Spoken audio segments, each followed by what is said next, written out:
everybody, Dr. Urban here. I had a couple of questions about a couple of the homework questions, and I wanted to grab 21, 18, and 19 really quickly. So with 18, what you're shown is a capacitor, parallel plate capacitor. On one plate there is a potential of 0 volts. On the other one, on the right-hand side of the image, my example has 300 volts. And I'm showing a separation of 3 millimeters. So the first question is, which one's the positive plate? So if you remember, and again, it's I haven't drawn it out, but in the image I have 2 dotted green equipotential lines parallel across the capacitor, but I'm not showing the field. So if you were to add the field drawing in, you would draw the positive charges equally distributed down the 300 volt plate, or the plate on the right, or I'm sorry, the plate where the potential is 300 volts, and you'd have a uniform field all the way across to the plate on the left. So what they're asking is which one is positive? That is the plate on the right where the higher potential is. The second part, I think I have you can see this in the video here. It asks now for the field strength in a capacitor, and the equation for field strength in a capacitor is E, and I usually put a little cap there so I remember that I'm in a capacitor, but this also right here, delta V of the capacitor, reminds me that I'm in a capacitor over the plate separation or the spacing. And so again, my example had 300 volts at a spacing of 3 millimeters. So I converted that to meters. I wrote that over here. And then the field in the capacitor would be 1 times 10 to the 5th volts per meter. So you have volts over meter for that unit.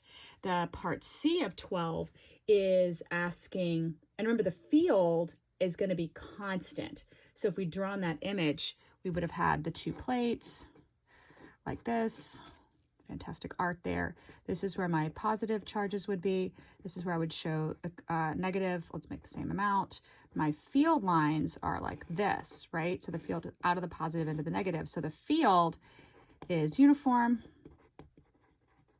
But the other thing shown, and I don't have a green marker, I apologize, but that I have 0 volts of potential here, 300 volts of potential here, and I'm shown those equipotential lines that are perpendicular to the field lines, and my image had 100 volts here and 200 volts here.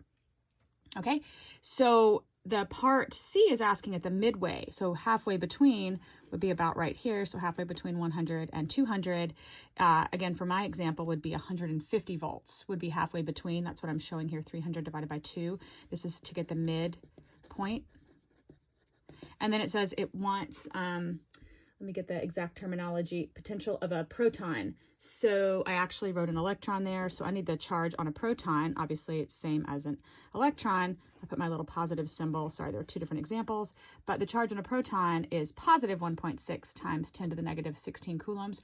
That's one of those things that you're going to need. Why am I out of focus? Sorry. It's one of those things you're going to need to have here on your sheet. Your little cheat sheet that you can have, or your note sheet that you can have, is the charge of an electron and proton are the same, where the electron's negative, the proton's positive, but they definitely have 2 different masses. And then it wanted the potential energy. So the energy is the charge and whatever potential that it's at. So at the midpoint, the potential that it would be at, that midpoint, let's just draw that arrow, that's where we know that it is at the midpoint, 150 volts, and the charge on a proton I put here. So I come out with 2.4 times 10 to the 17 joules. Okay, the other question that was requested, let me see if I can fit this in the video. I'm scooting my camera holder. If we grab the next problem, which is 2119, I have a circular image, so I have a positive charge like this, and then I have a couple of concentric circles. Forgive me, these are not terribly concentric, but these are equipotential lines. Remember that charge has a field going out. The field lines would look like this. These were equipotential lines. Okay, so points A and points B are actually equidistant, so they're on the same equipotential line. So I just need to figure out how far away I am. So the charge in my example was 2 times 10 to the negative 19 coulombs. K is here. Again, you'll want to put that on your equation sheet. And I'm showing in my example that I am 1 centimeter out. So this was, in my example, I have B here and I have A here. And this distance is shown as 1 centimeter. that is what I have here is 0.01 meters. So 1 centimeter is 0.01 meters. So to figure out what the potential would be at either or both of those places, because again, they're A and B are both 1 centimeter away. It's KQ, whatever charge you're given. Again, my charge here is 2 times 2 nanocoulombs over how far away I am. So they are the same. They're on the same equipotential at the same potential. So they are in an equipotential. Again, it's like we're showing it as a circle, but remember it's a 3D shell basically around that charge. Now, point C in my example, I'm going to draw it up here. This distance is given as 2 centimeters.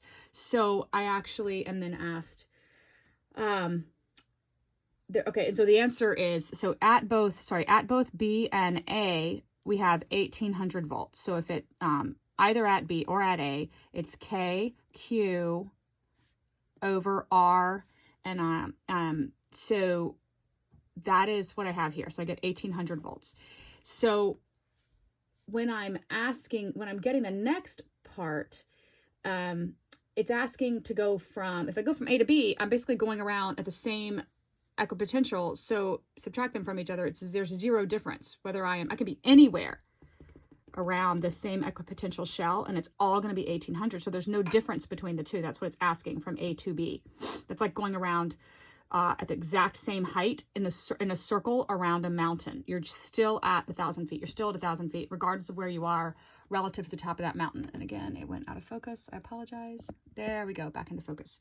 But if I want to go from C to B, or in this case, it asks from B to C, you want to go final minus initial. So C is my final place. B is my initial place.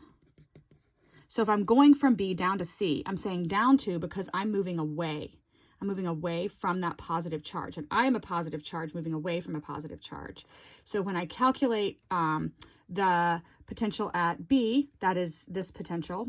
But then when I calculate the potential at C, it's K, the charge, over, and now the distance is 0.02 meters because I'm 2 centimeters. That's how I got this number. Okay, this is KQ over the 0.02 meters. Okay, and I subtract those, final position minus initial, and I get negative 900 volts.